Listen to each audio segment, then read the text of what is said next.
The solitude of the Wyoming high country was a balm Eli Walker applied to wounds he could not name. It was 1874, and the war was nearly a decade gone. But its ghosts still walked with him in the thin, cold air.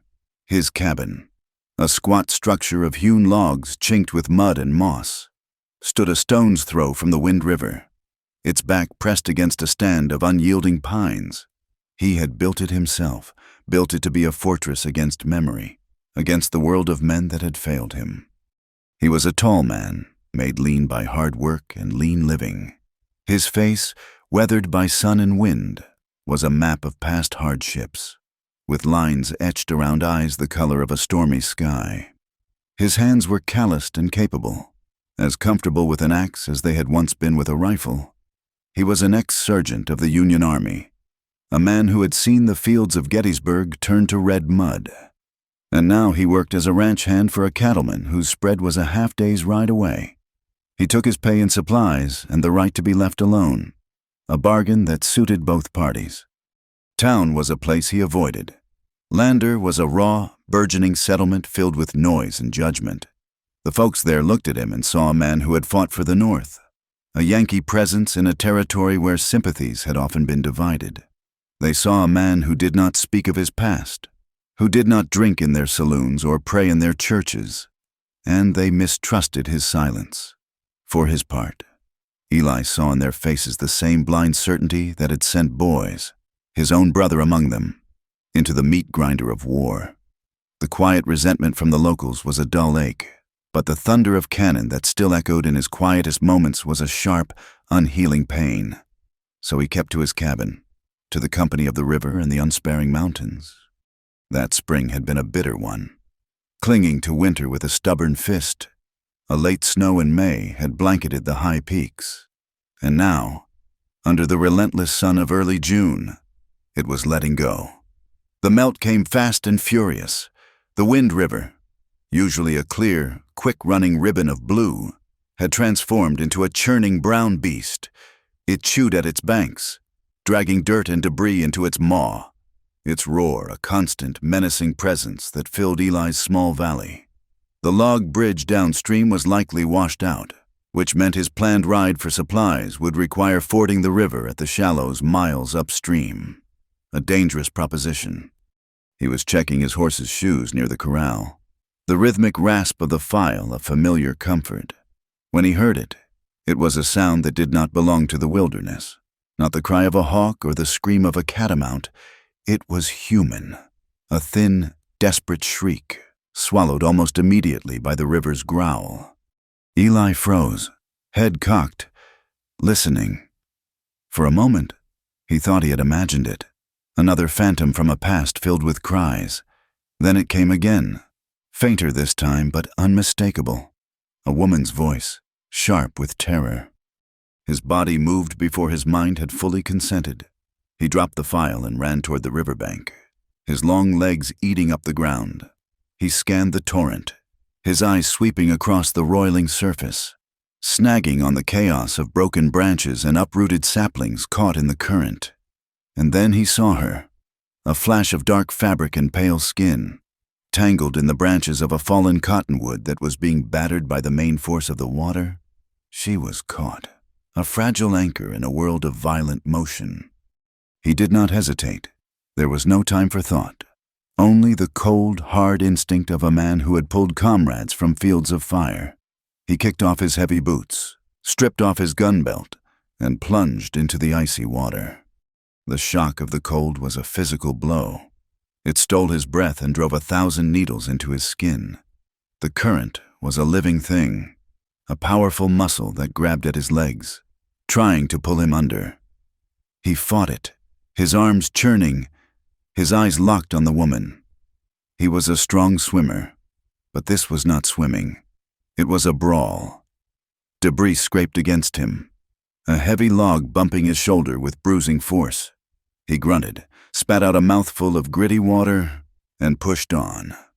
As he got closer, he could see her more clearly.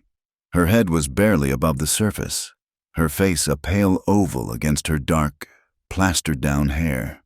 One arm was hooked desperately around a thick branch, while the current tore at the rest of her body, threatening to rip her away. She appeared to be caught on something beneath the water as well. Her eyes were closed, her face slack with near unconsciousness. He reached the cottonwood, gasping for air, his muscles screaming from the cold and exertion. "Hold on!" he yelled, his voice raw. He grabbed a sturdy limb, anchoring himself against the pull of the river. He had to work quickly. The entire tree was groaning, threatening to break free and be swept downstream.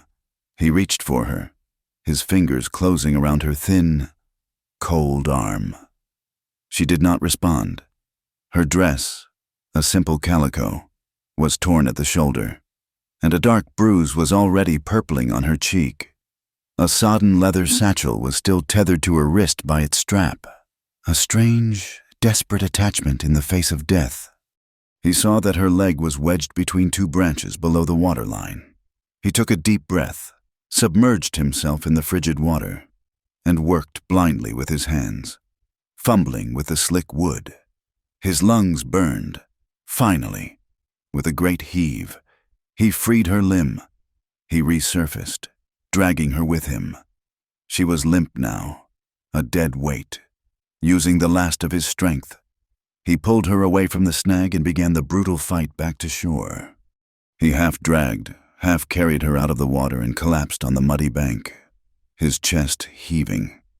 For a long moment, all he could do was lie there, the roar of the river filling his ears, the woman, a cold, still presence beside him. He rolled onto his side and pressed his fingers to her neck. He felt a pulse, faint and thready, but there. She coughed, a racking, painful sound, and a stream of river water trickled from her mouth. Her eyelids fluttered open, revealing eyes the color of moss, cloudy with confusion and pain. They fixed on him, wide with a primal fear. "Easy now," he said, his voice rough. "You're safe." She struggled to sit up, her body trembling violently. Her dress was in tatters, clinging to her in a way that left little to the imagination. She seemed to realize it at the same time he did, and her arms flew to cover her chest. Where am I?" she whispered, her teeth chattering. "My land, near the Wind River."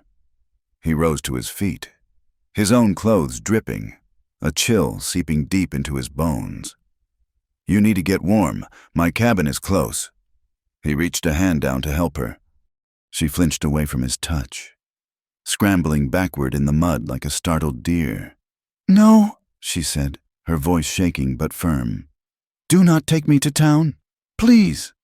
Her plea was so raw, so filled with a dread that seemed to eclipse even her near drowning, that it stopped him cold. He looked from her terrified face toward the distant trail that led to Lander. He had no desire to go to town, but she did not know that. "I am not taking you to town," he said gruffly.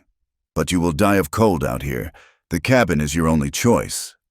She watched him for a long moment, her gaze searching his face, weighing one danger against another. Finally, with a barely perceptible nod, she relented. She tried to stand on her own, but her legs gave way. Without a word, Eli scooped her into his arms. She was lighter than he expected, a bird-boned fragility that felt alien against his own solid frame. She went stiff at his touch but did not fight him.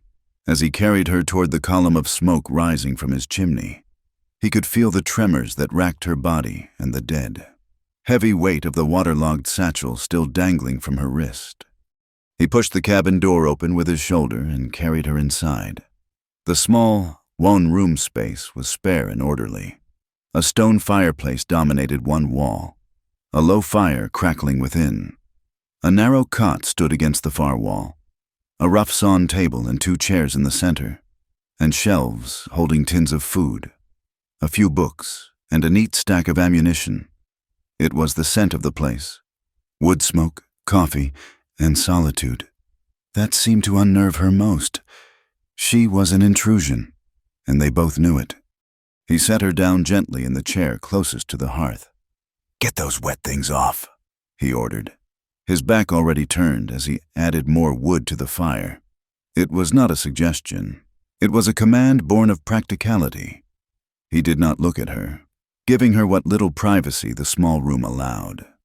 He busied himself at the stove, putting a pot of coffee on to boil, the familiar actions a way to steady his own rattled nerves. The silence was thick, broken only by the crackle of the flames and the sound of her chattering teeth. "I will not be a bother," she said finally, her voice still shaky. "As soon as my clothes are dry, I will be on my way." He grunted in response, not turning around. Her defensiveness was like a shield, sharp and bristling. It pricked at his own carefully guarded solitude, and he felt a flash of irritation. He had not asked for this. He had not asked for a half-drowned woman with fear in her eyes to disrupt the quiet rhythm of his life. Yet, as he listened to the soft rustle of wet fabric being peeled from skin, a different feeling stirred in him, something akin to curiosity. Who was she, and what was she running from that was worse than a flooded river? He poured 2 cups of coffee, lacing them both with a healthy dose of whiskey from the bottle he kept for the cold, and set one on the floor beside her chair before retreating to the far side of the room. He finally allowed himself to look at her. She was huddled in his spare blanket, her wet dress and underthings draped over the other chair, steaming in the fire's heat.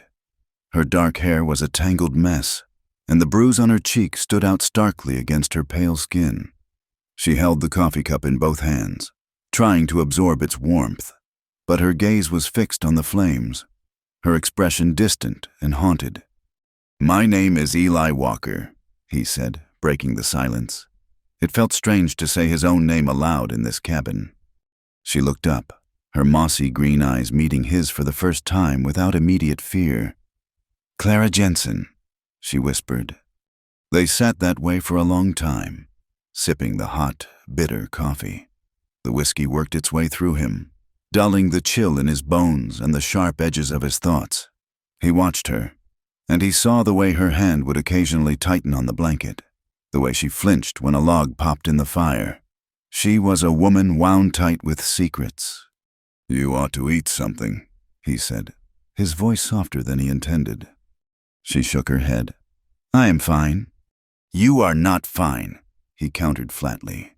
"You were nearly swept to kingdom come." Her chin lifted a fraction. "I am grateful for your help, Mr. Walker, but I do not require anything more. I will be gone by morning." "The river will not be down by morning," he said, "or the day after. You are stuck here." The reality of his words seemed to land on her like a physical weight. Her shoulders slumped, and the fight seemed to drain out of her, replaced by a profound weariness. A single tear traced a clean path through the grime on her cheek. "My husband," she began, her voice cracking. "He passed recently." She took a shaky breath and stared into the fire as if the words were written there. He was a gambler. He left behind debts. Bad ones." She clutched the blanket tighter. "The men he owed, they came for the land, our homestead. They said it was theirs now." Eli remained silent, letting her speak. He knew the kind of men who collected debts in this part of the country. They did not operate with paperwork and lawyers. "I had to leave," she continued, her voice barely audible over the fire. "I packed what I could." Her gaze flickered to the wet satchel on the floor. "I rode all night. I did not know the river was so high. My horse, she panicked midstream. She threw me." A fresh wave of shudders went through her. "I thought—" She did not finish the sentence. She did not have to. So that was it, a widow, a debtor, a fugitive. It was a common enough story in the West, a land that promised new beginnings but often delivered harsher endings. He felt a reluctant stirring of pity, an emotion he had tried to cauterize long ago. Pity was dangerous. It led to connection, and connection led to pain. As dusk settled, bleeding purple and gray into the sky, the small cabin grew darker, the world shrinking to the circle of firelight. Eli lit a lantern, its steady glow pushing back the shadows. He prepared a simple meal of bacon and beans, and this time, When he placed a plate before her, she ate, her movements slow and mechanical. When the time came to sleep, an awkward tension fell between them. There was only one cot. "You take the bed," he said, his tone leaving no room for argument. "I will sleep by the fire." She nodded, her eyes downcast. "Thank you." He laid out his bedroll on the rough plank floor, keeping his back to her. He was acutely aware of her every movement, the soft rustle as she stood up, the quiet intake of breath.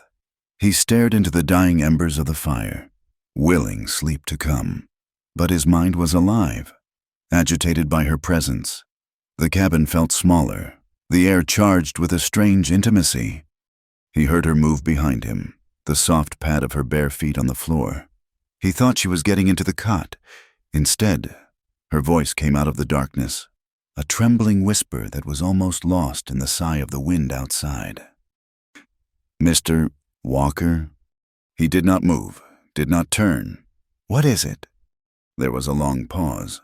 He could hear the unsteady rhythm of her breathing. "Your shirt," she said. "The one from the war, is it clean?" He frowned into the darkness. He kept his old Union Army shirt folded in his trunk. It was worn thin at the elbows. The blue faded to a pale gray, but he kept it. He did not know why. "It is." Another silence stretched, taut and heavy. When she spoke again, her voice was so low he had to strain to hear it. It was stripped of all its earlier defenses, leaving only a raw, desperate vulnerability. "Do you want to look at me?" The question hit him like a stray bullet. It was so unexpected, so stark, that for a moment he could not process it. He remained frozen, his back to her, every muscle in his body tense. She took his silence for what it was not. "Will you stay if I undress?" she whispered. And in those words, he heard the echo of 100 transactions he could only imagine. He heard the shame, the resignation, the awful, hollow bartering of a woman with nothing left to sell but herself. She was offering him a payment for her rescue, for the food, for the shelter. A hot, unfamiliar shame washed over him. It mingled with a surge of anger. At her, at the men who had driven her to this, at a world that could break a person down to such a point. And beneath it all, a current of something else, a flicker of base desire he immediately crushed. He was a man, and she was a woman, and they were alone. But he was also a man who knew what it was to be broken. He turned his head just enough to see her silhouette in the firelight. She stood there, clutching the blanket, a fragile shape in the vast darkness. He could feel her trembling from across the room. Slowly, deliberately, he turned his body fully away from her, presenting her with nothing but his rigid back. He stared hard into the glowing coals of the fire, his jaw clenched so tight it ached. "Get some sleep, Mrs. Jensen," he said, his voice a low, rough rasp. "No one is going to bother you here." He did not hear her move for a long time. When she finally did, it was the quiet sound of the cot ropes creaking under her weight, followed by a soft, choked sob that she tried, and failed, to stifle in the darkness. Eli Walker lay on the hard floor, listening to the sound of her weeping and the unabated roar of the river, feeling the first crack spread across the frozen walls he had built around his heart. The night's raw confession hung in the air between them long after the fire had died to sullen embers. Sleep, for Eli, was a shallow, restless thing, punctuated by the woman's soft, ragged breathing from the cot. He was aware of her in a way that disturbed the deep-set quiet of his life. A stone dropped into a still pond. Her vulnerability was a kind of accusation, though he could not have said of what. When dawn broke, a sliver of bruised purple over the mountains. He was already up, the coffee pot simmering over a fresh fire. Clara did not rise until the sun was fully in the sky. She moved with a stiff, pained grace, a slight limp favoring her right leg, the one that had been caught in the branches. She did not meet his eyes. The shame of the previous night was a cloak she wore. her gratitude and her desperation having twisted into an offer that had been, however gently, refused. "The river is still too high," Eli stated, his voice flat as he stared out the open cabin door. It was not a conversation starter. It was a fact, as unchangeable as the granite peaks that loomed over them. The roar was a constant reminder of their confinement. "I see that," she replied quietly. She gathered her dress from the chair where it had dried, stiff and wrinkled. It was a poor thing, faded from the sun and now from the river, but she clutched it like armor. She disappeared for a moment behind a blanket he had hung for her, and when she returned, she was once again Clara Jensen, a woman fully dressed, if not fully composed. The days that followed fell into a strange, unspoken rhythm. The swollen river made travel impossible, trapping them in a world no bigger than Eli's small plot of land. Clara, it turned out, was not a woman who could abide idleness. On the second morning, he found her in his small vegetable patch, painstakingly pulling the new weeds that had sprouted after the snowmelt. She moved slowly, her limp more pronounced after she knelt, but her hands were steady. "You do not have to do that," he said, standing over her, his shadow falling across the damp earth. She looked up, shielding her eyes from the sun. "It is better than sitting." Her gaze dropped back to the soil.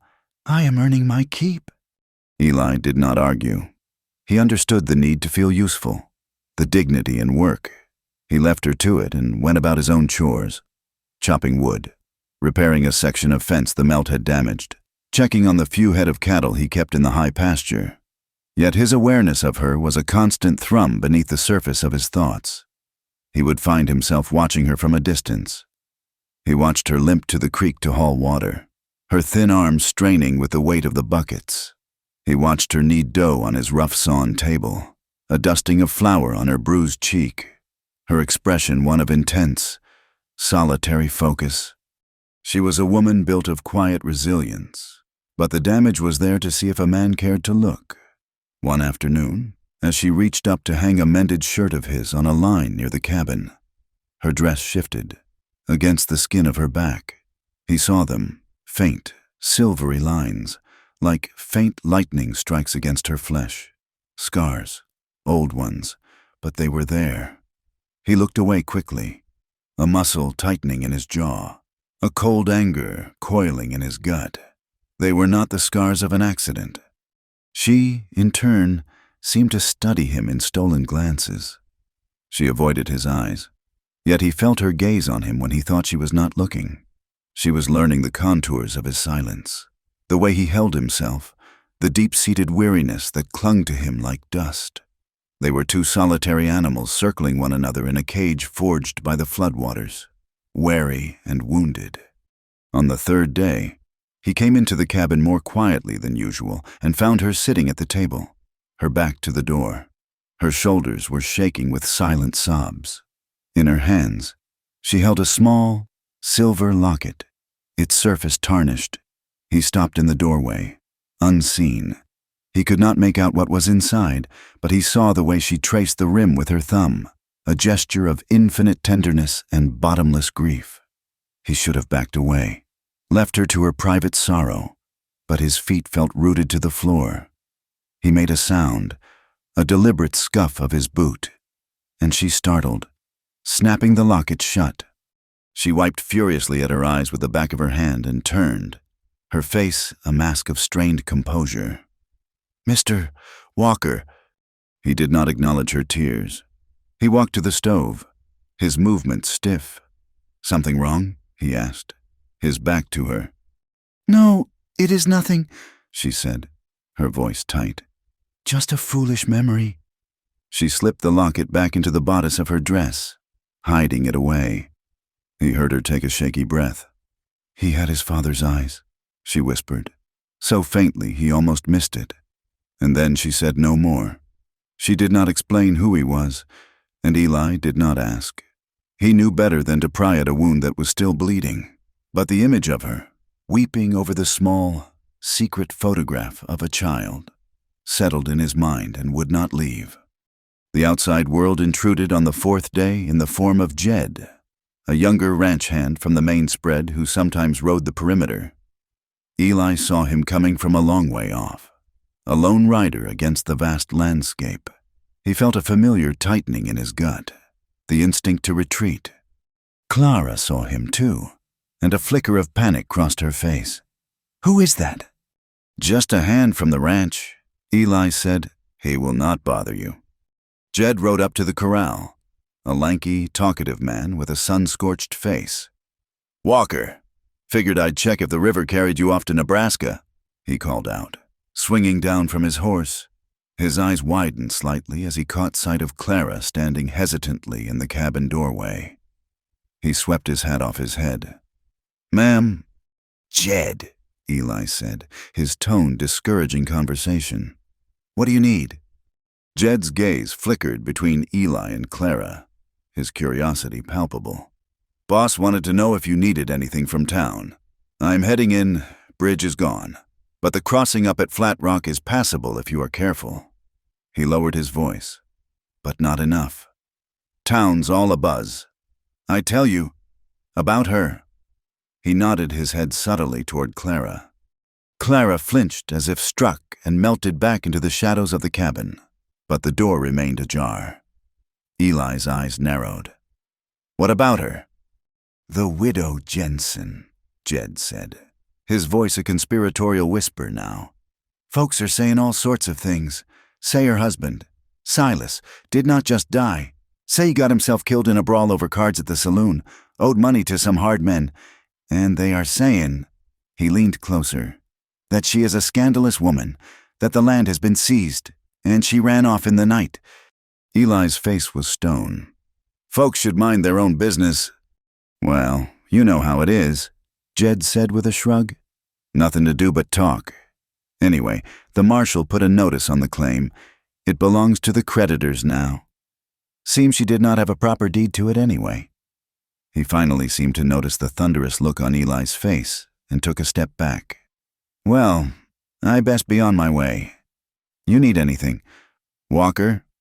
"No," Eli said, the words sharp as a shard of ice. Jed tipped his hat again vaguely toward the cabin. "Ma'am," he muttered, then mounted his horse and rode off, leaving a thick, poisoned silence in his wake. Eli stood for a long time, staring after the rider.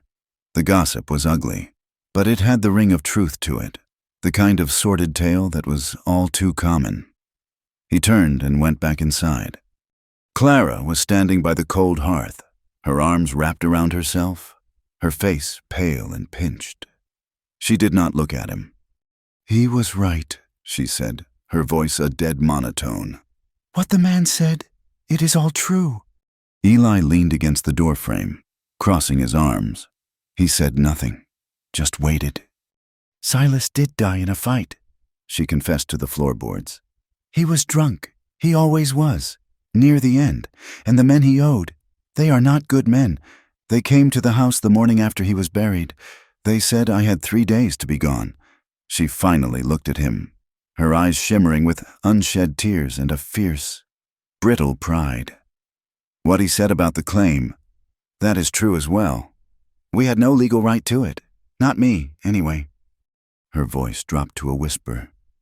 "Our marriage, it was not formal. We were married by a traveling preacher on the trail west, just before I found out I was with child. He never filed the papers. He always said he would, but he never did. So in the eyes of the law, I was never his wife. I was just the woman he lived with. I had no claim to anything." The shame in her voice was so profound it was almost a physical presence in the room. He saw her then not as a widow, but as something far more vulnerable, a woman cast out, with no name, no protection, no rights that any man was bound to respect. The confession seemed to hang between them, a bridge of shared ruin, and Eli found himself walking across it. "Promises," he said, his voice a low rumble. "They are just words, easily broken." He pushed himself off the doorframe and walked to the small window, looking out at the unforgiving mountains. I was 19 when I went to war. Left a younger brother back home, Samuel. He was 17, full of fire. Wanted to go with me. I told him no. I told him to stay, to look after our folks and my fiancée, Eleanor. I promised I would be back in a year. He paused, the memories thick in his throat. The war was not a year, it was 4. I saw things, did things, that a man should not have to see or do. I wrote letters home, but they stopped answering after a while. When it was finally over, I went back. Samuel had not listened. He had enlisted a year after me, died of dysentery in a camp in Virginia without ever seeing a real battle. He turned from the window, his stormy eyes meeting Clara's. And Eleanor, she had not waited. She had married a merchant from town a year before I returned, had a child with him. She told me she thought I was dead. Maybe she did, or maybe she just grew tired of waiting for a promise. He gave a short, bitter laugh that held no humor. I came back from the dead to find my brother in the ground and my future in another man's house. I never believed in another promise again. The silence that followed was different. It was not empty or awkward.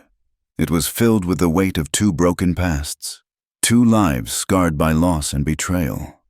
For the first time, Clara looked at him not as a savior or a threat, but as a man who understood the language of grief.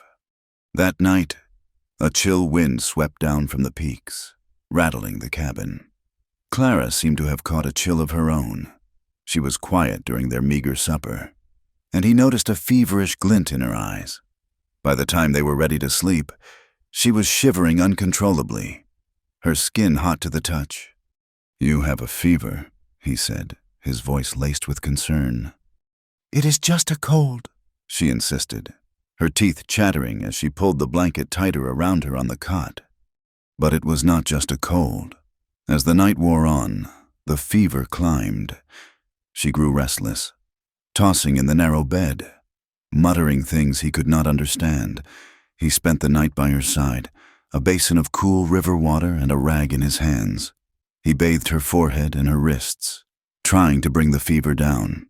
The fire was his only companion, casting long, dancing shadows on the walls. In the deep, quiet hours before dawn, she grew still. He thought she was sleeping more peacefully. He reached out to feel her forehead, his calloused, rough hand gentle against her skin. Her eyes fluttered open. They were lucid for a moment, clear and deep. She looked at his hand on her forehead, and then up at his face, looming over her in the firelight. She did not seem afraid. Her own hand, small and hot, came up and clutched his, her grip surprisingly strong. A faint, sad smile touched her lips. "You are the only one," she murmured, her voice thick and slurred with fever. "The only one who's touched me without wanting something." The words, spoken from the unguarded depths of her fevered mind, struck him with the force of a physical blow. He froze, his hand still on her brow, her fingers still wrapped around his. He had pulled her from the river. He had tended her bruises. He had bathed her forehead. Simple acts of necessity, of basic decency. But in her world, he realized with a sickening clarity, they were a profound anomaly. He saw again the faint, silver scars on her back, heard the echo of her whispered offer on that first night, a touch without a price. She slipped back into a restless sleep, but her words remained, burning behind his eyes. He could not sleep after that. He sat by the fire, watching over her, the weight of her quiet, devastating confession settling over him, changing everything. The fever broke with the dawn. He woke from a light doze to find the cabin filled with the pale, clean light of morning.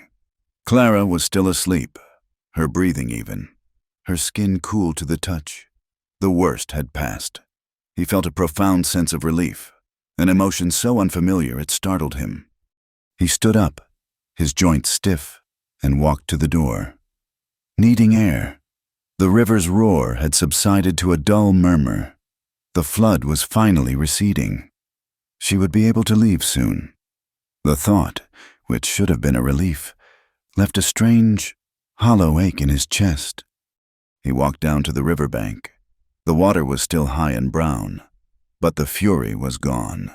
He stood there for a long time, watching the current, his mind turning over the events of the last few days. A soft sound behind him made him turn. It was Clara. She was standing a few feet away, barefoot in the damp grass. She was wearing his old, faded army shirt. It was far too big for her, swallowing her small frame. The sleeves rolled up to her elbows. It fell to her mid-thigh, her legs bare, her dark hair unbraided and loose around her shoulders. In the soft morning light, with the wildness of the landscape behind her, she looked like a wood sprite, a creature untethered from the harsh world that had so wounded her. She did not speak, just looked at him, her green eyes clear and searching. The defensive shield was gone. The fear was gone. In its place was a quiet, fragile plea. "The river is going down," he said, stating the obvious. She nodded. "I know." They stood in silence for another moment, the cool morning air between them. Then she took a small step closer. "Eli?" she asked, using his first name for the first time. Her voice was quiet, almost carried away by the river's murmur. "Can I stay a little longer?" Her question, soft as the morning mist, hung between them on the riverbank. "Can I stay a little longer?" It was not a question about the river. Not really. It was a question about him. For a long moment, Eli did not answer. The part of him that had cultivated solitude for a decade screamed at him to say no, to send her on her way and reclaim the quiet emptiness of his life. But the man who had spent a long night tending her fever, the man who had heard her whisper of a world where every touch had a price, could not form the word. He gave a short, jerky nod, his eyes fixed on the distant peaks. "The crossing will be treacherous for a few more days," he said, his voice rougher than he intended. It was an excuse, and they both knew it. "You can work for your keep. I will not have charity in my house." A small, tremulous smile touched Clara's lips, a fragile blossom in the wilderness of her face. "Thank you, Eli." And so, a new season began in the small cabin by the Wind River. It was not a season of the calendar, but of the heart. The river receded, its roar quieting to a companionable murmur. But Clara stayed. She fell into the rhythm of his life, as if she had always been there, filling the spaces he had not even realized were empty. She was a tireless worker. She took over the cooking, and the cabin, which had always smelled of stale coffee and bacon grease, began to carry the scent of fresh bread and simmering stew. He would come in from a long day of riding the fence lines to find a hot meal waiting, a small miracle he had not known he missed. She tended the garden with a fierce devotion, her hands coaxing green life from the stubborn soil. She mended his clothes with neat, almost invisible stitches, her head bent in concentration by the firelight, the silver locket tucked safely beneath her collar. Their companionship was a thing of quiet spaces and shared tasks. Words were sparse, but a language grew between them nonetheless. It was in the way he left a bucket of fresh water for her by the door each morning, and the way she left a hot cup of coffee for him on the hearth. It was in a shared glance across the dinner table, a mutual understanding that needed no voice. For the first time since the war, Eli felt the sharp edges of his solitude begin to soften. Her presence was a low, steady warmth against the persistent chill of his memories. But with this growing comfort came a tension, a fine, high-strung wire pulled taut between them. The cabin was too small for them to exist without touching, a hand brushing his as she took a plate from him, their shoulders bumping as they passed in the narrow space by the stove. Each accidental contact was a spark that lit a fire deep in his gut, a slow-burning heat that both warmed and shamed him. He was a man long unused to the presence of a woman, and his body reacted with a simple, animal hunger that his mind condemned. He was most aware of it in the unguarded moments. One hot afternoon, He came back to the cabin for a drink from the water barrel and saw her down at the creek. She had rolled up her sleeves and was washing her hands and arms, letting the cool water run over her skin. The sunlight filtered through the cottonwoods, dappling her hair and the curve of her neck. Water trickled down her forearms, catching the light like liquid diamonds. It was a simple, innocent act, but watching it, Eli felt a powerful, visceral jolt of desire. It was so sharp, so unexpected, that it felt like a betrayal. He turned away abruptly, his heart hammering against his ribs, ashamed of the thoughts that had risen so easily in his mind. She was a guest, a survivor he had sworn to protect. She was not for him to want. Clara, for her part, began to explore the small cabin as if it were a new world. She was neat and respectful of his things, but her curiosity was a gentle, persistent thing. One rainy afternoon, when the world outside was a gray sheet of water, she found the small wooden chest at the foot of his cot. It was not locked. Inside, beneath his folded army shirt, was a bundle of letters, tied with a fraying piece of twine. They were his letters from the war, the ones he had written home and the few he had received before the silence began. He came inside, soaked from the rain, to find her sitting on the floor, the letters laid carefully in her lap. She was not reading them, just holding the packet, her expression one of sober contemplation. "I am sorry," she said, looking up at him, her eyes wide. "I should not have. I was just tidying." He did not get angry. He simply took off his wet hat and hung it on a peg, his movements slow and weary. "It does not matter." "These are from your brother," she said softly, touching a letter with a different handwriting. "A few of them." She looked down at the faded ink, at the carefully formed letters of a boy trying to sound like a man. "You said he died in a camp." "He did," Eli said, his voice flat. He began to dry his rifle, the methodical task a shield against the memories she was disturbing. "You must feel," she started, then trailed off, unsure of the right word. "I feel nothing about it anymore." He lied. She knew it was a lie. She looked from the letters to his face, a new understanding dawning in her eyes. She was beginning to see the shape of his guilt, the true source of his solitude. It was not just grief. It was the heavy burden of a promise he felt he had broken, the weight of being the one who had survived. She picked up one of his own letters, the paper worn soft at the creases. Would you read one to me?" she asked, her voice barely a whisper. The request was so intimate, so unexpected. It disarmed him. He wanted to refuse, to snatch the letter away and lock it back in the chest.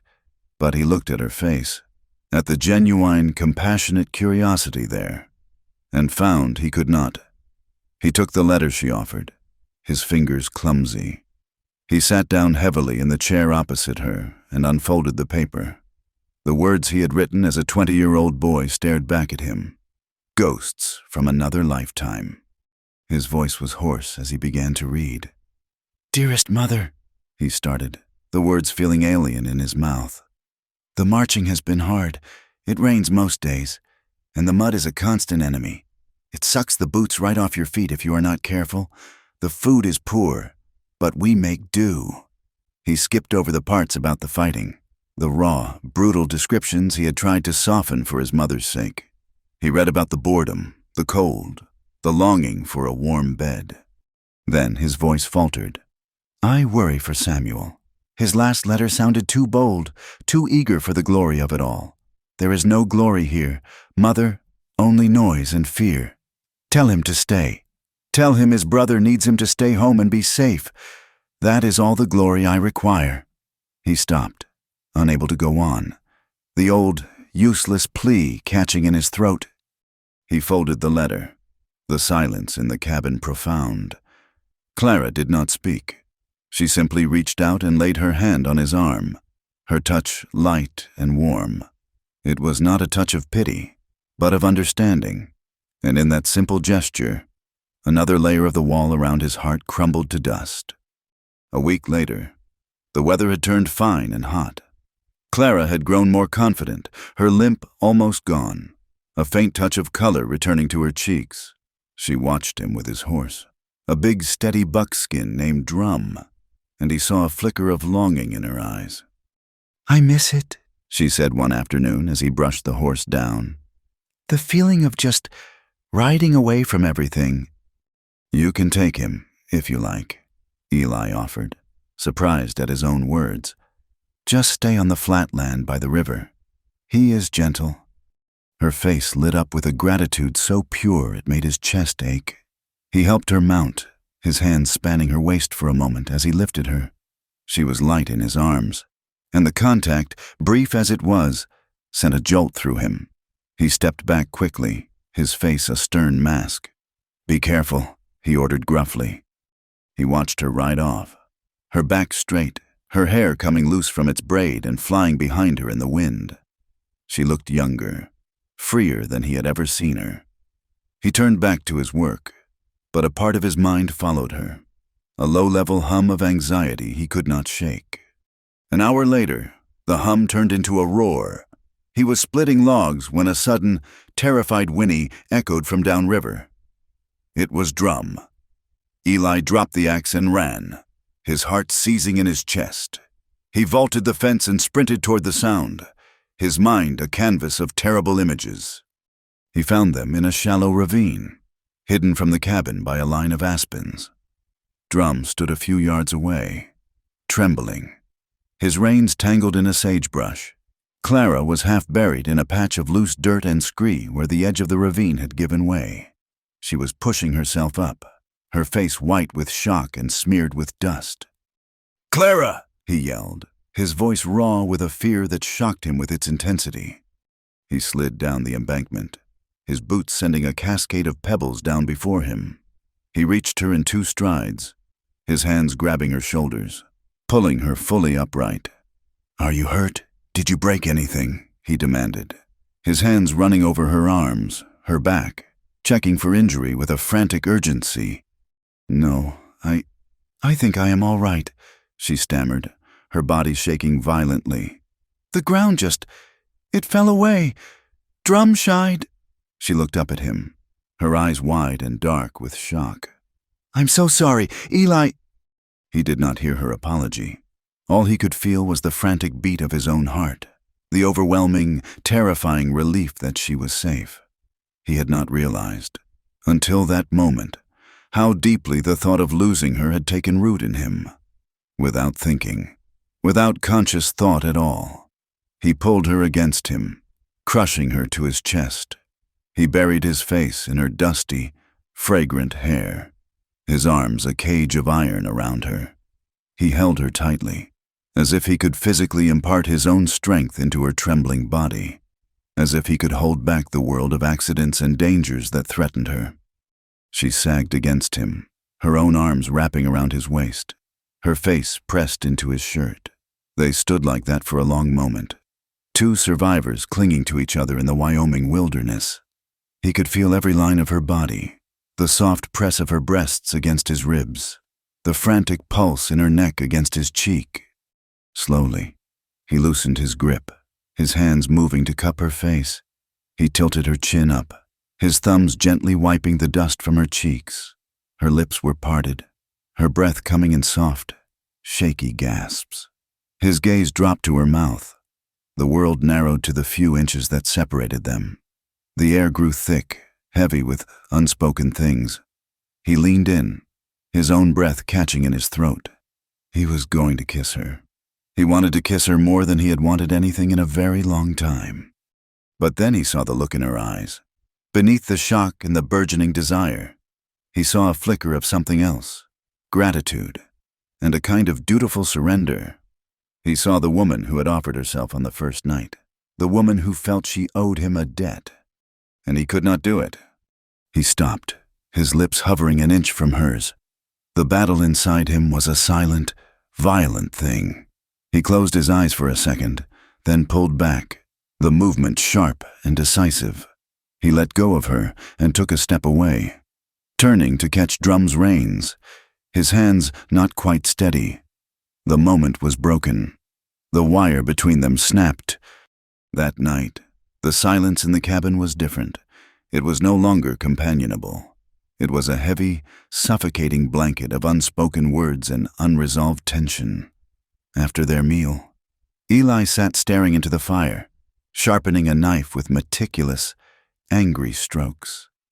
Clara sat on the cot, watching him, her hands clenched in her lap.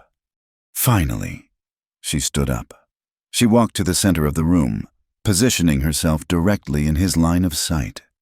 "Look at me, Eli," she said, her voice quiet but firm. He stopped his work but did not look up. "What is it, Clara?" "You saved me," she said, her voice gaining strength. "You pulled me from the river. You nursed me through a fever. Today, you came running when you thought I was hurt. You saved me again and again." She took a step closer. "But you never let me thank you." He finally looked up, his stormy eyes meeting hers. "There is nothing to thank me for." "Is there not?" she challenged. She stood before him, bathed in the warm, flickering firelight.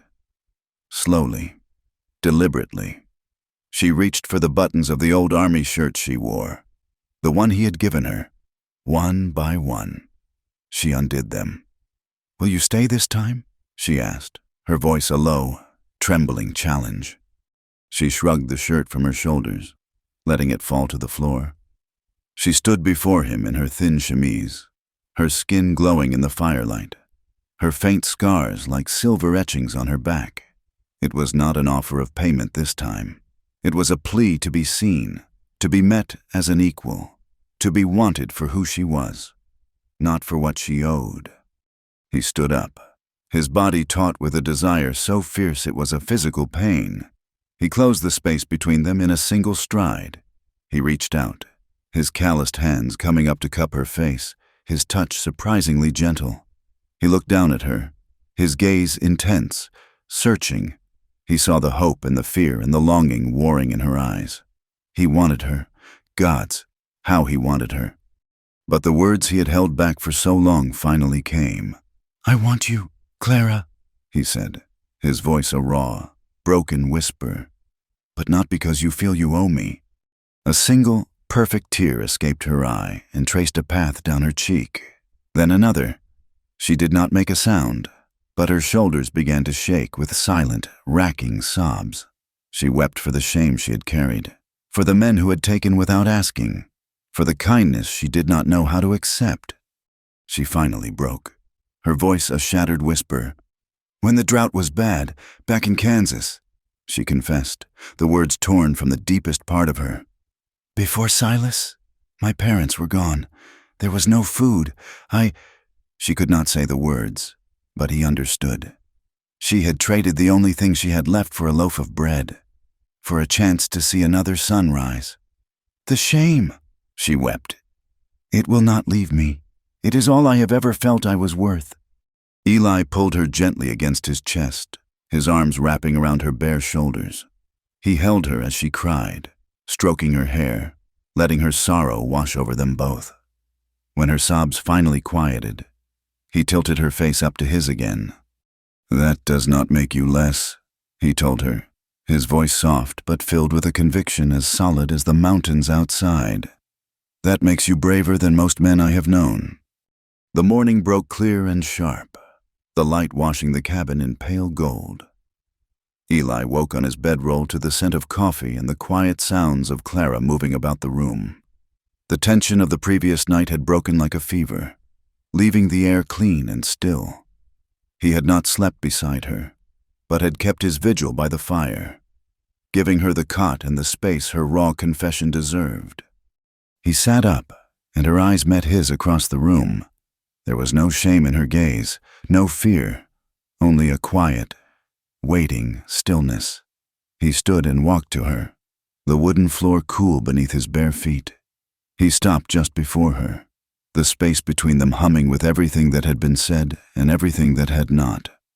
He raised a hand, his fingers hesitating for a moment before they gently touched her cheek. His thumb brushed away the faint, lingering trace of a tear. She did not flinch. She leaned into his touch, her eyes fluttering closed, a soft sigh escaping her lips. It was an invitation, an acceptance. He lowered his head, slowly, giving her every chance to turn away. She did not.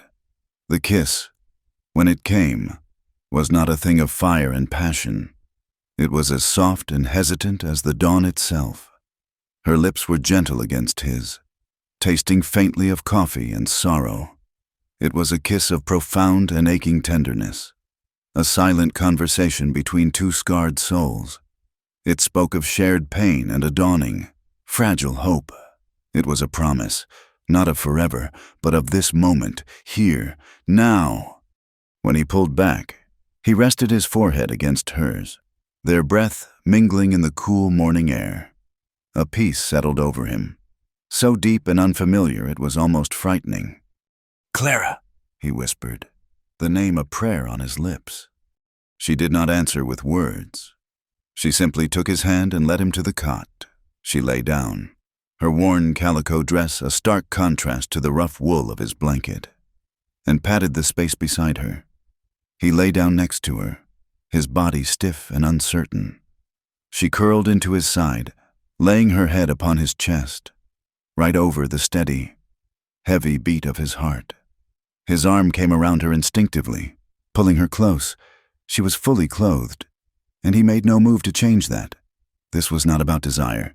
It was about sanctuary. Within moments, her breathing deepened into the slow, even rhythm of sleep. For the first time since he had pulled her from the river, Clara Jensen slept a sleep of true and utter peace, safe in the arms of the man who had seen her brokenness and called her brave. The peace was shattered 2 days later. Eli was returning from the high pasture when he saw the familiar figure of Jed, the ranch hand, riding hard toward the cabin. There was an urgency in his posture that set Eli's teeth on edge. Clara was outside, hanging his mended shirts on the line, and she saw him too. A shadow of her old fear crossed her face. "Trouble?" she asked as Eli came to stand beside her. "We will see," he said, his hand resting almost unconsciously on the worn grip of the pistol at his hip. Jed pulled his horse to a dusty halt, his young face grim. "Walker, ma'am." He nodded at Clara. "I came as soon as I heard. I was in town for supplies." "Heard what, Jed?" Eli's voice was low and dangerous. "There is a man in Lander, asking about the widow Jensen." Jed glanced nervously at Clara. "Says his name is Amos Jensen, Silas's brother. He is telling anyone who will listen that she ran off with a strongbox full of money that was rightfully his. He is stirring up a whole mess of trouble." Clara went white. She swayed on her feet, and Eli's arm shot out to steady her. "Amos," she breathed, the name a curse. "He is a liar." "Maybe so, ma'am," Jed said, twisting the brim of his hat in his hands. "But he is a convincing one, and the sheriff seems to be listening. Amos is painting a real ugly picture. Says his brother took you in when you had nothing, and you repaid him with thieving and deceit." "That is not true," Clara whispered, her voice trembling. "He aims to press charges," Jed finished, looking at Eli. "I thought you ought to know. He is forming a posse of sorts with some of the men Silas owed money to. They are talking about riding out to the homestead first, then checking the remote cabins." Eli's face was a granite mask. "Thank you, Jed. You did right to come." "Watch yourself, Walker," the young man said, then wheeled his horse around and galloped away, leaving them in a cloud of dust and dread. Clara was trembling, her eyes wide with a terror that was bone deep. "He will not stop. Eli, Amos is a cruel man. He hated me. He always told Silas I was beneath them." "Let him talk," Eli said, his voice a low growl. "We are going to town. We will speak to the sheriff ourselves. The law will sort this out." His confidence felt hollow, but it was the only thing he had to offer. He saddled his horse, Drum, and a quieter mare he kept for packing supplies. The ride to Lander was long and tense. Clara rode close beside him, her face set, her silence a heavy weight between them. Eli watched the horizon, his hand never far from his gun. every shadow a potential threat. Lander was a chaotic collection of clapboard buildings and muddy streets, buzzing with the harsh energy of the frontier. The sheriff's office was a small, dusty building with a single barred window. Inside, a large, bull-necked man with a stained vest and a drooping mustache sat behind a cluttered desk. He looked up as they entered, his eyes lingering on Clara with a look of undisguised appraisal. "Sheriff Brody," Eli said, his voice even. "My name is Eli Walker. This is Mrs. Clara Jensen. We have come to clear up a misunderstanding." Sheriff Brody leaned back in his chair, which groaned in protest. He picked at his teeth with a sliver of wood. "Jensen, you say? I have been hearing that name quite a bit. Your brother-in-law was in here not an hour ago. A fine, upstanding man. Tells me you ran off with his family's inheritance." "He is lying," Clara said, her voice shaking but clear. "The money was not his. There was no inheritance. My husband left nothing but debts." "That is not what Amos says," Brody replied, his tone bored. He looked at Eli. "And who are you in all this? Walker? I know you, the quiet man from the river. Seems you have found your voice, and some trouble to go with it." "I found Mrs. Jensen near drowned in the Wind River," Eli stated, his temper fraying. "She was fleeing for her life. This man, Amos, is using the law to persecute her." The sheriff snorted. "Persecute or seek justice? He has got 2 witnesses, men who say they saw you packing a heavy box into your saddlebags the night you fled. Says you were his brother's woman, not his wife, and you took what was not yours." He leaned forward, his gaze hardening. "Now, I look at the situation, and I see a grieving brother trying to settle his family's affairs, and I see a woman of questionable reputation, who runs off in the night and shacks up with the first man she finds." His eyes flicked to Clara, a smirk playing on his lips. "It is not a good look, ma'am." Clara flushed, a wave of red creeping up her neck. "That is not what happened." "We are telling you the truth, Sheriff," Eli said, his voice dropping to a low, dangerous register. "You would take the word of a greedy liar over an honest woman?" "I take the word that makes the most sense," Brody said, standing up. He was a big man, and he used his size to intimidate. "And right now, his story makes a hell of a lot more sense than yours. My advice to you, Mrs. Jensen, is to turn yourself in. We can hold a trial. If you are as innocent as you claim, you have got nothing to fear." He looked at Eli. "And my advice to you, Walker, is to stay out of it. This woman is trouble. Her sort always is." Eli stood frozen, his hand clenched into a fist at his side. He saw in the sheriff's eyes the same blind, smug certainty he had seen in the eyes of officers who sent men to die for a line on a map. There was no justice here. The law was just another weapon, and it was pointed directly at Clara. He turned without another word and grabbed Clara's arm. "We are leaving." He pulled her out of the office and into the harsh afternoon sun. Her face was ashen, all the fight gone out of her. The hope they had ridden into town with had been snuffed out in the dusty, prejudiced air of the sheriff's office. "What do we do now?" she whispered, her voice hollow. "We get out of town," he said, his mind racing. "We cannot go back to the cabin. They will look there first." They retrieved their horses and rode out of Lander.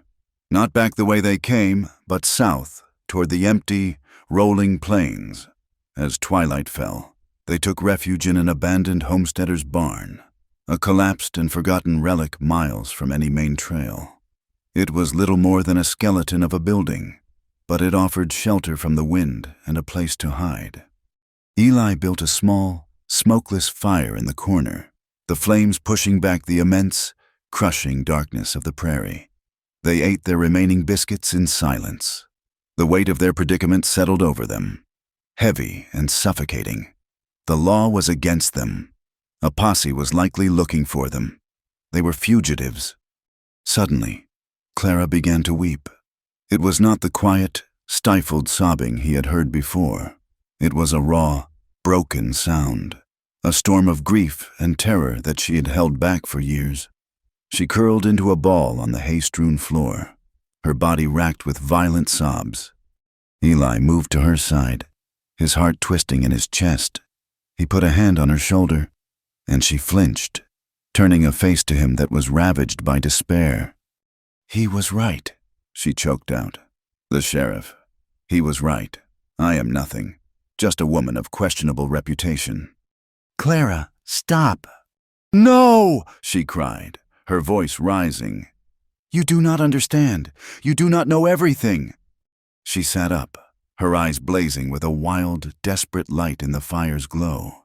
"You think you saved some poor innocent widow, but you do not know what he did to me. What Silas did?" The words began to pour out of her, a torrent of poison she had held inside for too long. "He did not just gamble," she said, her voice dropping to a raw, ragged whisper. "He was a monster when he drank. These scars." She touched her own back. "He gave me these for burning the bacon, for speaking to another man at the general store, for nothing at all." Eli listened, his face carved from stone, a murderous rage building in his chest. "And the locket," she sobbed, pulling it from her dress and clutching it in her fist. "My baby, our son, Thomas, he would have been 2 years old." Her voice broke. "That first winter was so hard. There was never enough food. I was weak. Silas, he got angry one night because I was too tired, too sick. He struck me in the belly. I lost the baby the next day. A brutal winter. He told everyone, but it was not the winter. Eli, it was him." The confession lay between them, ugly and horrifying. This was the final, darkest secret, the source of the deep, inconsolable grief he had only glimpsed. "The money," she whispered, her voice almost gone. "There was a little money. Not a strong box, just a small canvas bag. Money I had saved for years. $1 here, a few coins there. Skimmed from the housekeeping funds. Earned from mending clothes for other women. It was my escape. It was for me and Thomas. Before he was gone. After, it was just for me. It was all I had left in the world. And Amos knew about it. He knew, and he wants it." She finally fell silent. Her story told, she looked at him, her eyes hollow, expecting to see disgust, judgment, pity. Eli did not speak for a long time. He looked at her, at the immense, terrible weight of the life she had survived. He saw her not as a victim, but as a soldier who had fought a long, lonely, brutal war and had somehow, impossibly, survived. He reached out and took her hand, the one that was clenched around the locket. Her fingers were like ice. He did not say, "I'm sorry." He did not say, "It will be all right." The words were meaningless in the face of such pain. Instead, he lifted her hand and pressed it flat against his chest, directly over his heart. He made her feel its steady, powerful beat, a life beating for her.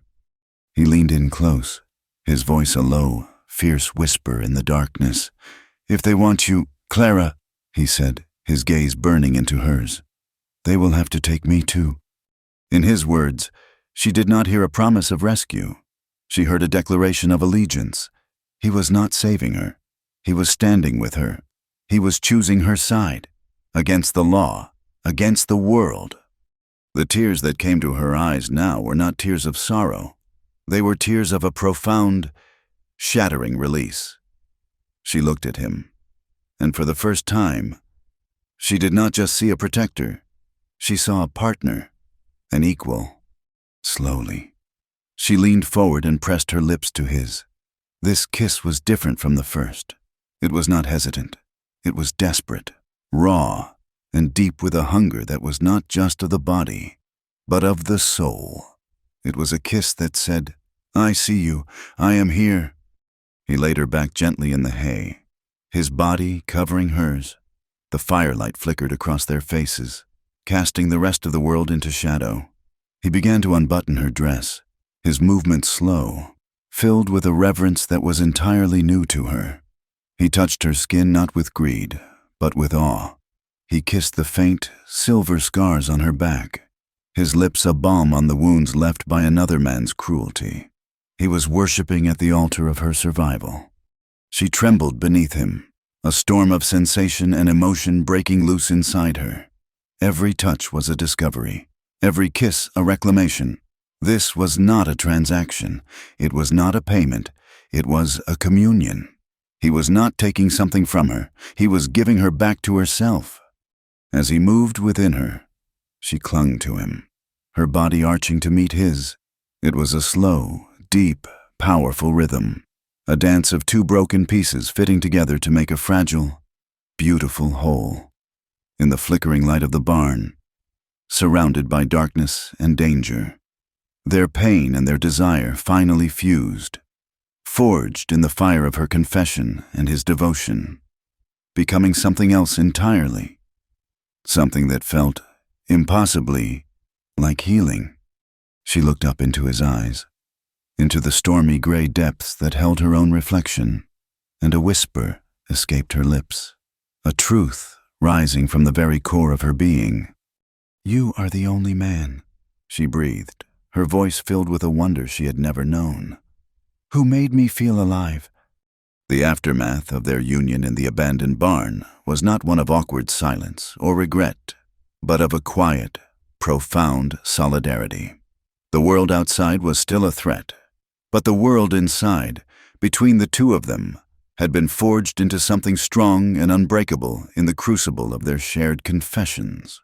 As dawn painted the dusty air with shades of gray and rose, Eli looked at Clara, truly looked at her, and saw not a collection of wounds, but a warrior.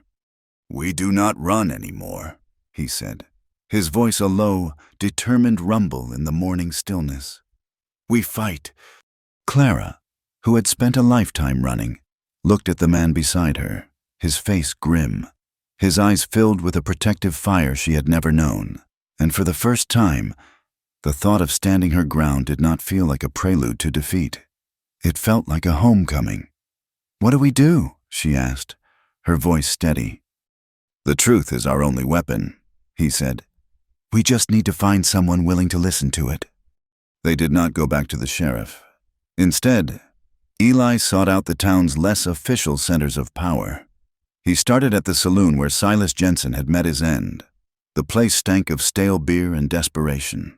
The barkeep, a weary man named Sully with eyes that had seen too much, was wiping down the bar with a dirty rag. He recognized Eli's quiet intensity and wanted no part of it. "I do not know anything," he grunted before Eli even spoke. Eli placed $2 silver on the sticky bar top. "I am not the law. I just want to know who Silas owed." Sully's eyes flickered to the coins, then back to Eli's unblinking gaze.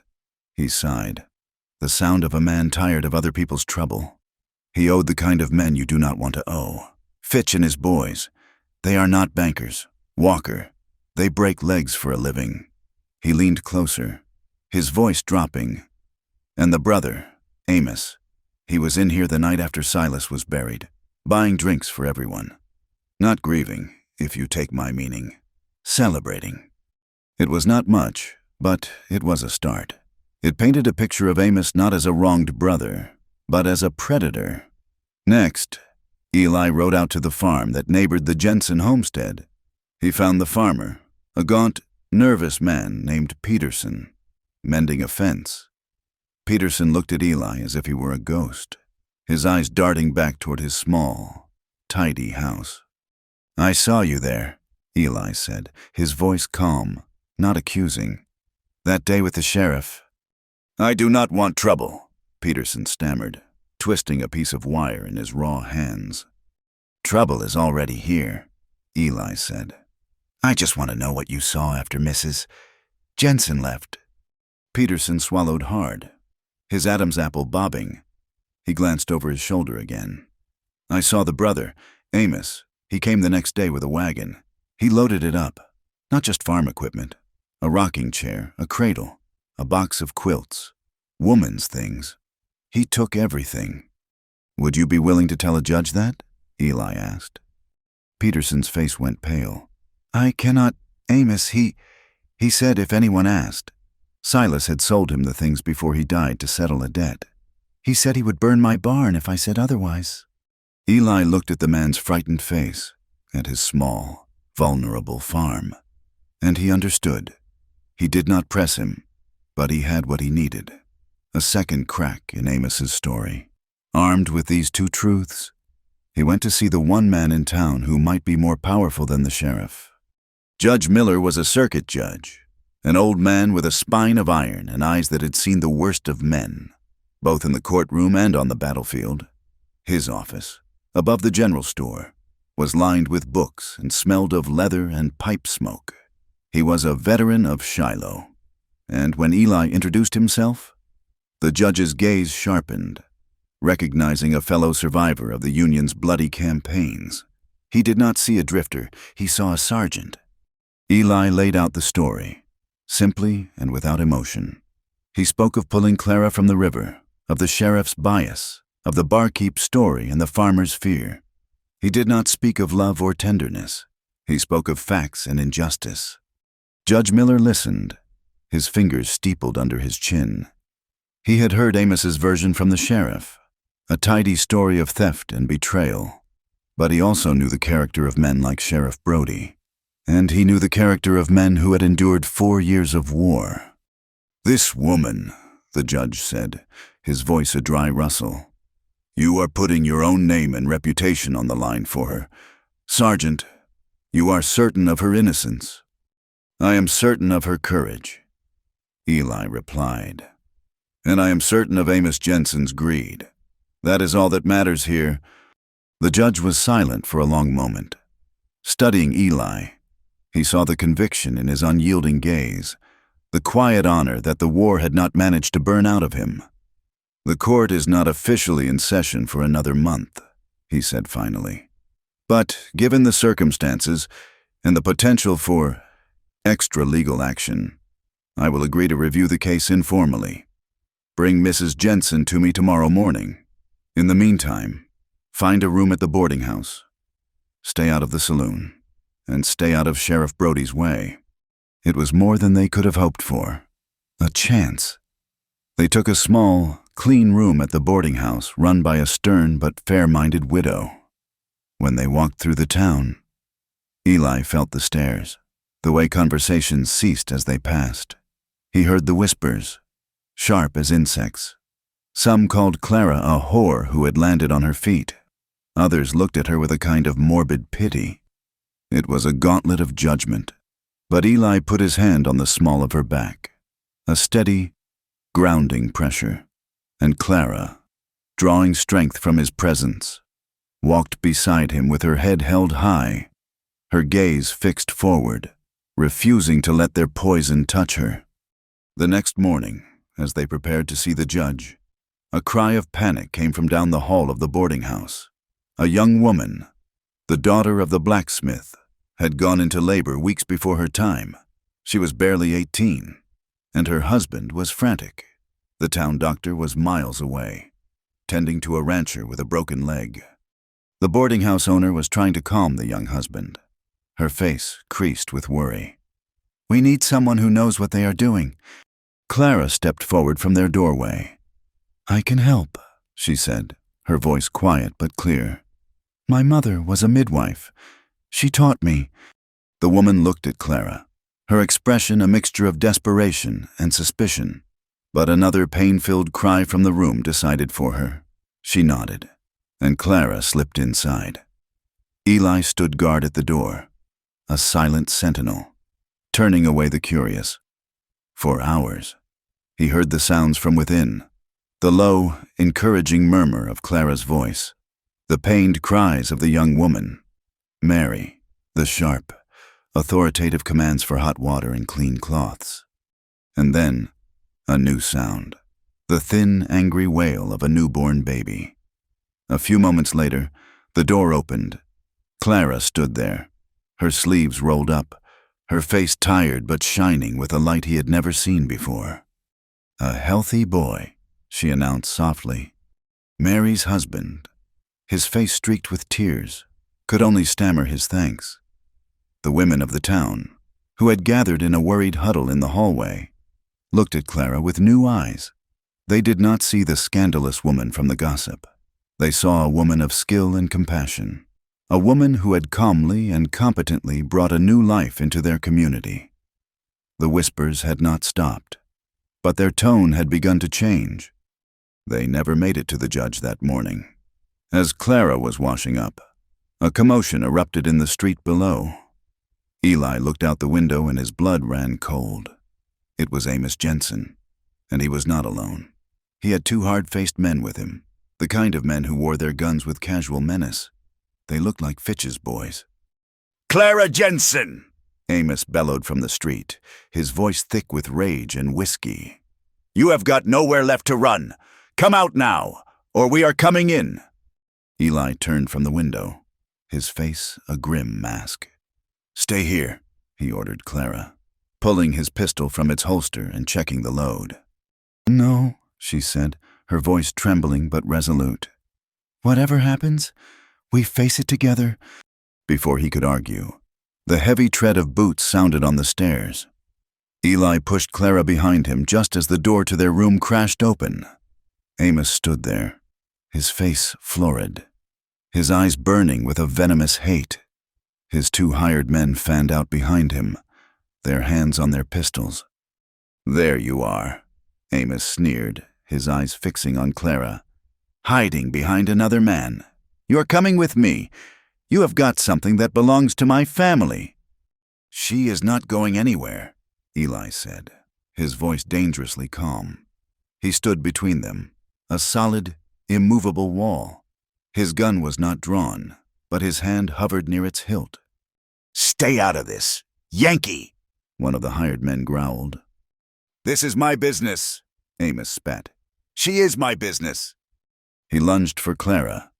Eli moved with the speed of a striking snake. He shoved Amos back with one hand and drew his pistol with the other, but he had underestimated them. The second hired man was already moving, not with a gun, but with a knife. As Eli turned, the man rushed him, the blade a silver arc in the dim hallway. Eli parried the first thrust, the steel scraping against his gun barrel. He brought the heavy pistol down in a brutal arc, catching the man on the side of the head. The man staggered, but he was tough. He came back, jabbing low. Eli felt a sudden, white-hot fire in his left side. He grunted, a sharp exhalation of pain. As the blade sank into his ribs, he stumbled back, a dark, wet stain already spreading across his shirt. Clara screamed. The world seemed to slow down. She saw Eli stagger, his face contorting in pain. She saw Amos smile, a cruel, triumphant smirk. She saw the other man raising his pistol, and in that moment, something inside her snapped. The fear, the grief, the years of helplessness, they burned away, leaving behind a core of pure, unadulterated rage. The gun Eli had dropped clattered on the floorboards near her feet. Without thinking, without hesitating, she dove for it. It felt heavy and alien in her hand. She raised it with both arms, her hands trembling violently, and pointed it at the man who had stabbed Eli. He was turning toward her, a look of surprise on his face. She squeezed the trigger. The explosion was deafening in the narrow hall. The gun kicked back, bruising her hands.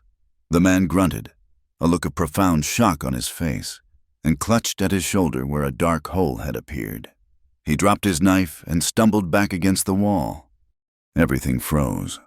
Amos and the other man stared, stunned, at the small, trembling woman holding the smoking pistol.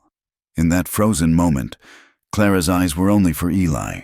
He was leaning against the wall, one hand pressed to his side, his face pale as death. He was sliding slowly toward the floor. She thought he was dying. The man who had saved her, the man who had stood for her, the only man who had ever made her feel alive, was dying in front of her. The gun fell from her numb fingers. A terrible, keening sound tore from her throat, a sound of absolute loss. She scrambled to him, sliding to her knees in the dust and the chaos. She cradled his head in her lap, her hands coming up to cup his face, her tears falling freely onto his pale cheeks. Eli, no, She sobbed, her voice breaking. don't leave me. Please, I cannot lose you too. She pressed her forehead to his, her body shaking with the force of her grief. Please, Eli, stay. The sound of running feet and shouting from the street broke the spell. Sheriff Brody appeared at the top of the stairs, his gun drawn, his face a mask of confusion. Behind him was Judge Miller, his expression grim and resolute. He had heard the commotion and had come himself. His gaze took in the scene in an instant. The wounded hired man, the terrified Amos, Eli bleeding on the floor, and the distraught woman cradling him. His eyes, the eyes of a man who had judged men his whole life, settled on Amos Jensen. "That is enough," the judge's voice boomed. Cutting through the chaos, he pointed a stern finger at Amos. "Sheriff, arrest this man and what is left of his hired help for assault, intimidation of a witness, and anything else you can think of." Sheriff Brody, for all his bluster, knew the judge's authority was absolute. He holstered his pistol and moved to clap irons on a protesting Amos. But Clara heard none of it. Her world had shrunk to the man in her arms. She held him, whispering his name over and over, her tears a desperate, silent prayer. Men were carefully lifting Eli, carrying him from the hallway, his blood leaving a dark trail on the floorboards. She followed, her hand never leaving his, her heart a cold, hard knot of fear in her chest. The weeks that followed were a blur of pain and healing, a slow, arduous climb back into the light. The doctor, when he finally arrived, declared that the knife had missed anything vital but had gone deep, and that Eli's life had been saved by a fraction of an inch and a stubborn constitution. They remained in the boarding house, their small room becoming a sanctuary and a sickbed.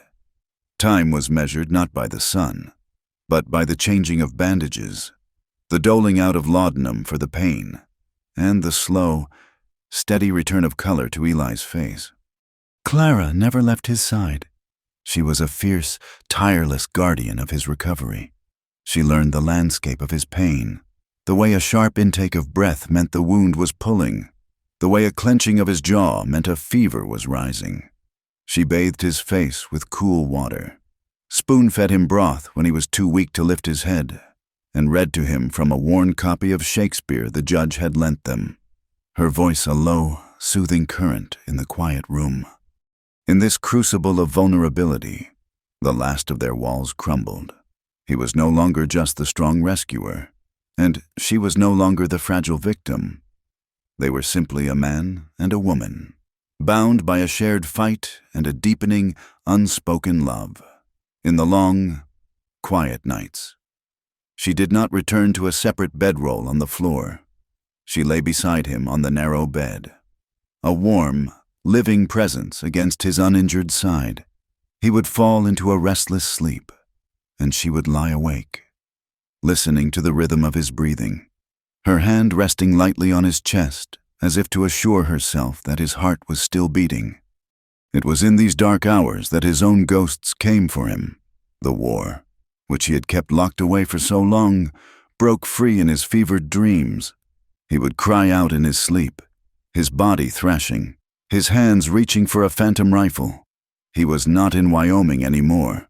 He was back in the mud and the blood, the thunder of cannons roaring in his ears. He would shout names, Samuel, mostly, his voice thick with an old, unhealed agony. The first time it happened, Clara was terrified, but then she saw the raw anguish on his face and knew that this was a wound far deeper than any knife could make. She did not try to wake him. Instead, she leaned close, her lips near his ear, and began to speak. "You are not there, Eli," she would whisper, her voice a lifeline in his sea of memory. "You are here, with me, in Lander. The war is over. You are safe." She would describe the room to him, the pattern of the wallpaper, the way the moonlight fell across the floor, the weight of the quilt. She would talk about the river, about the mountains, about the future. She would repeat his name, a soft, steady mantra, until the tension left his body and he would quiet, his breathing evening out, his hand finding hers in the darkness and clinging to it as if it were the only solid thing in the world. She was calming the ghosts that had haunted his solitude, her voice the first peace he had known in a decade. His physical strength returned slowly. He began to sit up, then to stand, leaning heavily on her for support. One afternoon, he took his first few shuffling steps to the window, his arms slung around her shoulders. They stood there, looking out at the dusty street, at the bustle of a life that had gone on without them. "The judge dismissed all charges against you," Eli said, his voice still weak. "Amos and his men are awaiting trial for assault. They will be gone for a long time." "I know," Clara said softly. The town's attitude toward her had undergone a quiet sea change. The story of the fight, coupled with her role in delivering the blacksmith's son, had turned the tide. She was no longer the scandalous woman. She was the woman who had saved the blacksmith's heir and shot a man to protect her own. In the West, such actions earned a grudging, undeniable respect. Women would nod to her on the street. The blacksmith himself had come to the room, hat in hand, and offered them anything they needed, his gratitude absolute. Eli turned his head, his gaze meeting hers. The afternoon light illuminated the lines of weariness and pain on his face, but his eyes were clear, filled with a raw, unguarded emotion. He looked at the woman who had nursed him, who had fought for him, who had faced down his demons with nothing but the soft power of her voice. He saw his future standing right there beside him, and the thought of a life without her was a cold, empty void. He did not have a ring. He did not have wealth or a fine house to offer. He had nothing but the simple, profound truth of his heart. "I want to wake up beside you every morning," he said, his voice a low, rough whisper. "If you will have a cowboy with a scarred heart." Tears welled in Clara's eyes, blurring the face of the man she loved. His proposal was like him, simple, direct, and stripped of all pretense. It was an offering of a shared life. With all its imperfections and healed-over wounds, she thought of her own past, of the ghosts that still walked with her, the ghost of a husband's cruelty, the ghost of a lost child, the ghost of a desperate girl in a famine. She was as broken, in her own way, as he was. She nodded, a single, decisive movement, her voice breaking as she answered his offer with her own. "Only if you will have a widow with too many ghosts." He did not need to answer. He simply leaned in and kissed her, a long, deep kiss of acceptance and promise, there in the sunlight of the window, with the whole world watching. They were married a week later, not in a church, but under the sprawling branches of a giant cottonwood tree on the bank of the Wind River, not far from Eli's cabin. It was the very same river that had tried to claim her, the place where their story had begun in violence and terror. Now, it was the site of their new beginning. The water ran clear and calm, its murmur a gentle blessing. Judge Miller officiated, his presence lending a solemn, official grace to the simple ceremony. The blacksmith and his wife stood as their witnesses, holding their new baby. Clara wore a pale blue dress she had sewn herself, the color of a hopeful sky. She had woven wildflowers into her hair, and she looked not like a widow, but like a bride. When the judge pronounced them man and wife, a quiet, profound joy settled over them. Eli took her hand, his touch warm and steady. She looked up at him, her heart so full it felt it might burst, and she whispered the question that had defined her journey. But this time it was not a question of desperation or barter. It was a question of love. "Will you stay now?" Eli answered by pulling her close, his arms wrapping around her in a fierce, protective embrace that needed no words. He was home. They did not stay in the old cabin. Together, with the help of the blacksmith and other townsfolk who had come to respect them, they built a new home. It was a small, sturdy house, set on a rise overlooking the river, with a porch for watching the sunset and a proper kitchen with a large window. They built it with their own hands. Every log they set, every nail they drove, a testament to the life they were forging together. The prejudice of the town did not vanish overnight. There were still those who whispered, who looked at Clara with suspicion and at Eli with a mixture of pity and contempt for tying himself to a woman with a past. But the whispers no longer had the power to break them. They had each other, a fortress of love and shared experience that was impervious to the stones of gossip, their quiet dignity, their steadfast devotion to one another. Slowly but surely won over all but the most hardened hearts. The seasons turned. The harsh Wyoming winter gave way to a green, vibrant spring, and then to the long, golden days of summer. Their life settled into a peaceful, hard-working rhythm.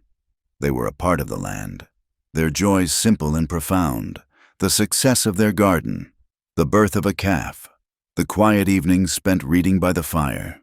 One late summer afternoon, they rode out together along the river, the same path he had run in desperation, the same path she had fled in terror. Now, they rode slowly, their horses side by side. A light, easy laughter passed between them, a sound that had once been a stranger to them both. The sunlight, low and golden, glimmered through the leaves of the cottonwoods, painting the world in hues of peace and contentment. As they rode, Clara's hand slipped from her reins and found his, her fingers intertwined with his. A simple, unconscious gesture of belonging. He looked over at her face, which was no longer haunted by fear, but was instead softened by love and lit by a genuine, radiant smile. And in that moment, he smiled back. It was a rare, true smile that reached his stormy eyes and transformed his weathered face, erasing the last shadows of the war, of the grief, of the solitude. His smile said everything. The pain they had both carried for so long, the heavy burdens of their pasts, had not vanished. The ghosts were still there, the scars remained, but now, the pain rested quietly between them, held in the space of their shared love, no longer a weight to be carried alone. Thank you for listening to our story. We would love for you to comment with where you are listening from so we can all connect. Subscribe to our From Wild West channel, and please share your thoughts with us in English.